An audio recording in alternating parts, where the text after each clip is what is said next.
TMC party office पर हमला बर्दाश्त नहीं, शमीक भट्टाचार्य का सख्त संदेश। हिंसा की तो सीधे पार्टी से बाहर।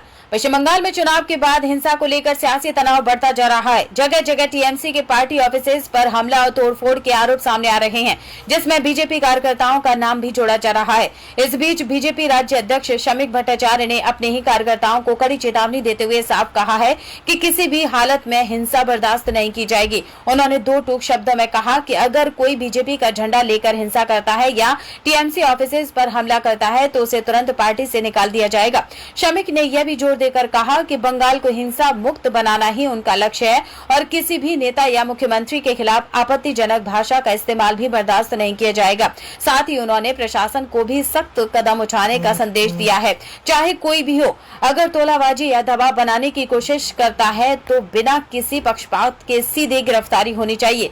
चुनावी नेताओं के तुरंत बाद आए इस बयान ने बंगाल की गर्म सियासत में और तेजी ला दी है। मुख्यमंत्री ममता बंदोपाध्याय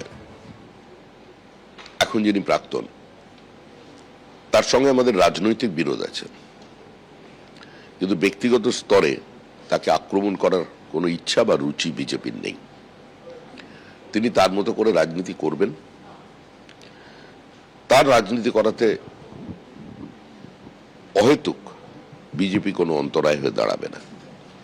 কারণ তৃণমূল কংগ্রেস, আমি আবার বলছি, তাদের জীবন চক্র সম্পূর্ণ করে ফেলেছে। আমি রাজনৈতিক ধারাভাষ্যকার তো নই, আমি একজন নির্দিষ্ট রাজনৈতিক দলের কর্মী। তার অবস্থান বলছি যে বিরোধীদের জায়গায় থাকবে, রাজনৈতিক চাপানুতর থাকবে, কিন্তু প্রতিহিংসামূলক রাজনীতি যেটা তৃণমূল কংগ্রেস আমাদের সঙ্গে করেছে, বিরোধী দলনেতাকে 104 বার হাইকোর্টের দরজায় পৌঁছতে হয়েছে শুধু একটা সভা করার জন্য। বিরোধী দলনেতা গাড়ির উপর পেট্রোল ঢেলে তাকে জীবন্ত মেরে ফেলার চেষ্টা হয়েছে, পুড়িয়ে দেবার। এই রাজনীতি বিজেপি করবে না। Host your dream wedding, birthday or corporate event at the heart of Kolkata, Sufi Banquet. Call for booking now.